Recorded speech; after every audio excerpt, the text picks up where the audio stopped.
Bonjour, dans le cadre de la présentation du projet Morceau de ciel bleu, il était important, il me semble, de revenir un petit peu à ses origines. Donc c'est un projet au départ vidéo qui s'est déroulé au sein d'Airbus et grâce à une rencontre. Donc je vais passer la parole à Milan directement. Donc c'était une rencontre entre des gens d'Airbus qui avaient envie de partager leur passion pour l'aéronautique et les jeunes de l'association. Donc on s'est d'abord rendu dans le local de l'association Braque et Gauguin pour essayer de motiver des jeunes, et c'est là où on s'est rendu compte qu'ils n'avaient absolument pas besoin d'être motivés. Ils étaient déjà complètement motivés et on avait plus besoin de les aider, de leur ouvrir les portes d'Airbus pour organiser une visite, leur faire découvrir différents métiers, parce que dans Airbus et l'aéronautique, il n'y a pas que pilote comme métier. Désolée Hugues. Il y a aussi beaucoup d'autres métiers. On a pu avoir accès à la maintenance de l'avion Beluga, aussi faire des essais d'évacuation cabine avec Emmanuel, parler beaucoup des performances avions avec Vincent Jadot, aussi visiter le centre de support 24 heures sur 24 qu'a Airbus pour aider les avions à éviter les retards. Et quand on fabrique des avions, quand on teste les avions, et après quand on les supporte, avant il faut les vendre. Et du coup on avait aussi fait rencontrer Vin, qui travaille au marketing. Ouais, moi j'ai eu beaucoup de chance de rencontrer ce groupe parce que c'était époustouflant. Quelque part, on redécouvre aussi la magie de nos propres produits parce qu'on voit un peu la chaîne d'assemblage, comme on voit une usine à faire des saucisses. Et quand on voit le groupe de jeunes qui voient l'avion et comment est-ce qu'il est assemblé, il y a quelque chose de magique qu'on redécouvre nous-mêmes. Et puis aussi, il y a un côté qui était très très professionnel quand il s'agissait de faire des interviews. Souvent, je vois des journalistes ou des clients. Et ben là, c'était encore plus professionnel. On m'a dit, tu t'assois là, tu regardes ici, je vais poser les questions, et dans 2 secondes, tu réponds. Et je pense que c'était vraiment une expérience où on a beaucoup appris. Alors Oussama, toi peut-être tu peux nous en parler, parce que notamment je vois qu'il y a Chérine, il y a Iman, mais il y a également Oussama qui a participé à cette première rencontre. Quelles ont été tes impressions alors ? En fait, c'était super parce qu'on a vraiment pu tout voir de Airbus. On a découvert des métiers qu'on ne pensait pas qu'ils existaient, donc comme le métier de photographe. On dit qu'on ne pensait pas qu'ils existaient, c'était à Airbus. Ensuite, on a vu des métiers qui nous ont beaucoup plu, comme par exemple les performances en vol. Et on a découvert plein de choses dans le Beluga, la chaîne d'assemblage.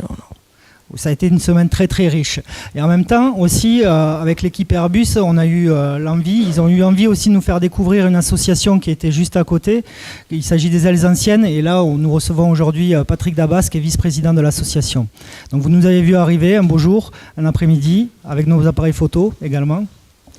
Oui, alors un jour aux Ailes Anciennes, on a vu arriver un groupe de jeunes qui avaient l'air extrêmement décidés, je dirais presque énervés, tellement ils étaient impatients de voir ces avions, parce que en fait, ils venaient voir des vieux avions. Et j'ai pu leur expliquer que ces vieux avions ont été neufs à une époque beaucoup plus ancienne, puisqu'on peut remonter les premiers exploits tout à fait au début du siècle dernier d'ailleurs. Et ils posaient énormément de questions, ils étaient très intéressés et en même temps très étonnés, parce que vraiment, certains avions, je me rappelle, je cite l'anecdote de la toile sur le Nord Atlas qui pendouillait un petit peu parce qu'elle est un petit peu abîmée, elle a beaucoup souffert des intempéries. Et qu'est-ce que c'est que cette toile, me demande-t-on ? J'ai dit, tous ces éléments-là, tous ces gouvernes étaient entoilés. Et donc ils n'en revenaient pas. Voilà. Donc ensuite on leur a fait visiter tout notre parc. Qui connaissaient le Beluga, ils ont pu visiter le Super Guppy, qui est donc l'ancêtre du Beluga, qui a des formes équivalentes, qui est quand même très très différent. Et je pense qu'on a passé un très bon moment, une très bonne journée. Et j'ai vraiment eu moi aussi cette sensation d'avoir affaire à des journalistes professionnels qui posaient des bonnes questions, qui savaient comment on faisait, qui laissaient parler tout en attendant attendant des réponses précises. C'était très très intéressant. Alors ça a été l'occasion en effet de réaliser donc un film que vous verrez quelques extraits après tout à l'heure, I Believe I Can Fly, qui a été réalisé. Mais également après on a continué à entretenir des liens avec l'équipe d'Airbus et notamment ça a été l'occasion pour certains, je pense à Johan, notamment à Imad ou à Oussama, de pouvoir réaliser un stage de 3e découverte professionnelle grâce à l'opportunité que nous a offert également l'entreprise Airbus. Oussama, tu peux nous en parler ? Oui, donc tout à fait. En 3e, je devais trouver un stage d'une semaine. Et donc Antoine m'a aidé dans mes démarches avec Milan et Vin ainsi qu'Hugues.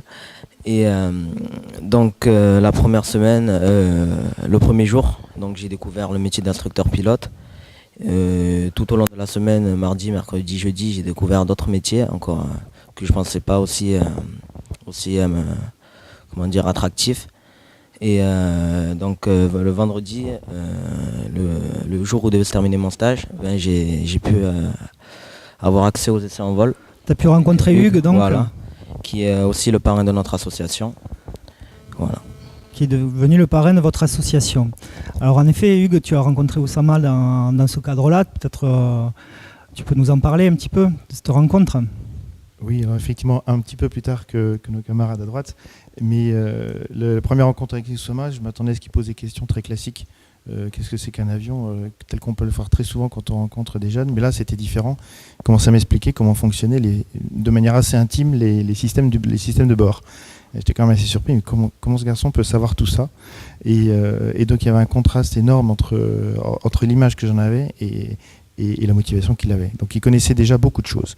Alors le vendredi, évidemment, c'était un must, c'était absolument obligatoire qu'il vienne nous voir et qu'il vienne voir les nouveaux avions, donc qu'on puisse l'avoir un jour. Et donc grâce à toute l'équipe, il a pu venir.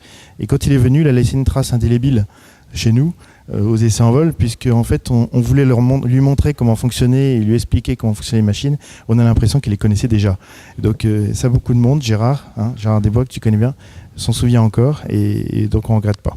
D'accord, donc ça a été une chouette expérience et c'est vrai que ça nous a permis d'entretenir des liens, de faire des visites encore aussi au sein de l'entreprise Airbus, notamment la visite de la 350, mais également après ils ont eu la chance avec un pilote instructeur, Xavier Lesqueux, de pouvoir aussi du simulateur et c'est de là qu'a peut-être émergé aussi l'idée de pouvoir construire un simulateur et d'être accompagné par Hugues en tant que parrain.